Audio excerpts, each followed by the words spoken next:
Hello, my friends. So, if today's date, July the 16th, is your birth date, this is a reading for you for this year.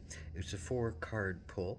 It's a general energy card for the year, a challenge you might face this year, an action you can take this year to stay in balanced, and an outcome card or a synopsis of the energy of what this is all about for this year. Is there some kind of understanding that goes into this or mile marker at the end of it? We shall see.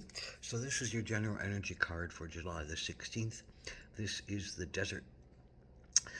So this year is going to be a lot about um, facing places and times where you feel like you're alone in the desert, without a path, without a sense of sustenance, food, water, nourishment, understanding.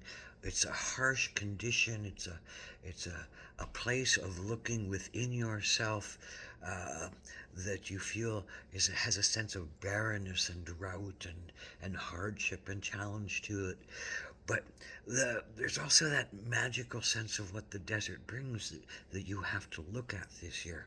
And the desert is one of surrealness and magic and visions and inspirations. And if you can go to the desert and remember that you're not alone, if you can go to the desert and remember that water will come to you, if you can trust in that bigger picture, in that bigger paradigm of knowing that you are safe even while you walk through the desert, and if you can give yourself the safety to actually look at the desert and be with the desert of yourself and look at those places where you feel arid and barren and understand them on deeper levels, because what the desert offers you is blinding light to look at things, so you have great clarity to look at things, because in the desert life and death is what matters.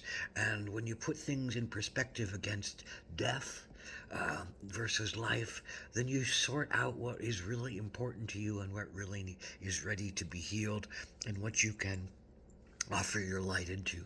The other side of the desert is the nights are bleak and cold and dark, and so you also get to face your times of fear, as well as your greatest potential for your visioning that comes out of the desert and out of the visionscape of that landscape. So it's a powerful and potent year for you to you'll be visiting the desert, maybe physically, but more than likely, emotionally, spiritually, um, heart wise, where are all the places, barren places in your body? And that's what you got to look at and say, all right, can I be okay with this? Can I find some light to look at it?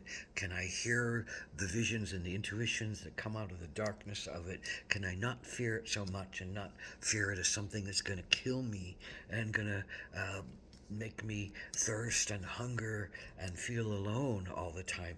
So it's working out old things that have locked you up and kept you down and made you afraid. So what is the challenge? Well, it's the Ace of Cups.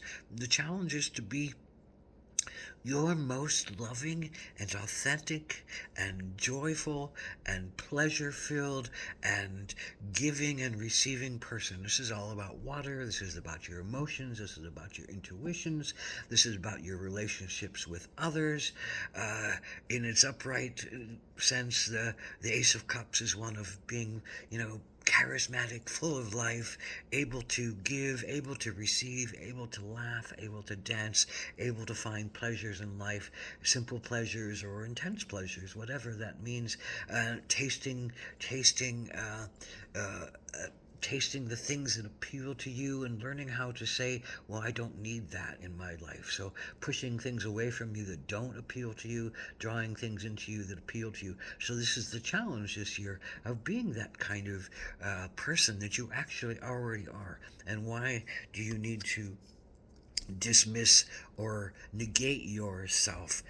Maybe it's a sense of you don't feel that way because there's a desert inside of you that's calling you to look at it and say, oh, I feel lonely. Oh, I feel without water. I feel succored, unsupported, and I and this Ace of Cups, it can't kind of manifest itself and let you be playful and open and joyful, and in relationships of giving and receiving, might be saying, well, you need to go to the desert, you need to look at yourself, you need to do some healing work, you need some bring some bright lights onto yourself, and shine that bright light of the sun onto you, and also listen in the darkness for the intuitions that say, oh, well, this is right, or this is not right, and I can make clearer decisions when my intuition is based with my analysis, when my dark is based with my light, when my shadow is based with my clarity. And so that is your challenge, to allow those things to be there. So what is the action you can take to stay in balance? Well, it's the beaver. Well, and the beaver is all about with building community, building with another. Two beavers will dam up a river and create an entire ecosystem for a whole bunch of different critters and life beings that need that water to stop and be still for a while, that need that coverage of the trees, and the things that create the dam need to be into that structure, need to be under that structure, need to be on top of that structure, need the structure that backs up the river so there becomes a habitat for life to unfold. But how does that happen? Well, it happens with beaver working with others to create something of importance for community.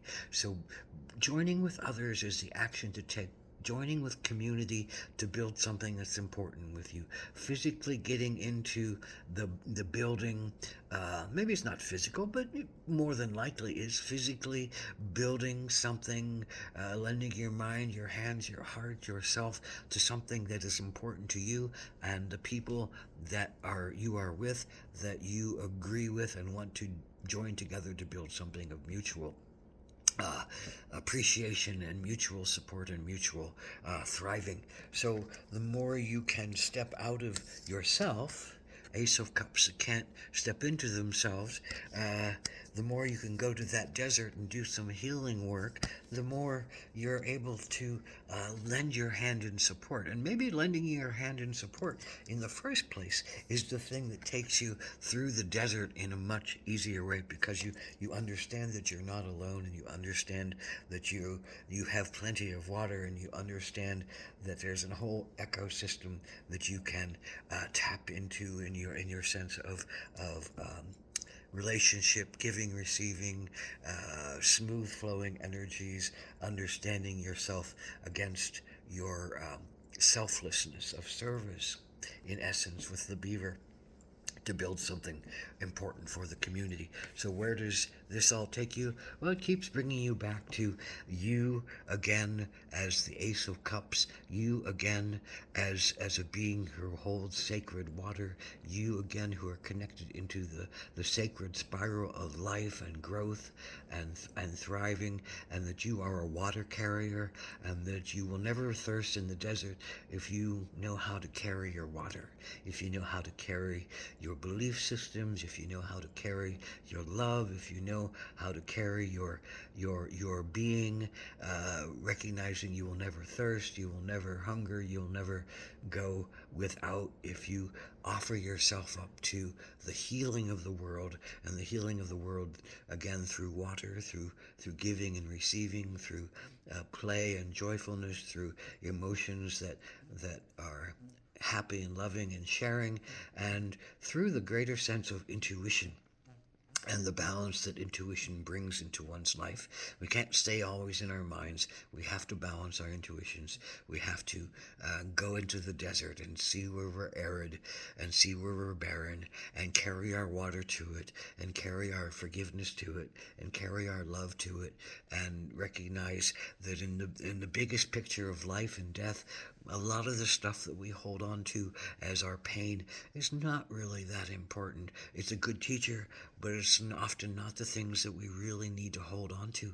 And if we can let go, we become more flush with our water, we become more vibrant in our growth, and we become more clear in our presence. Ahoma Takwayasan. May this year be one of finding your clear presence. Ahom.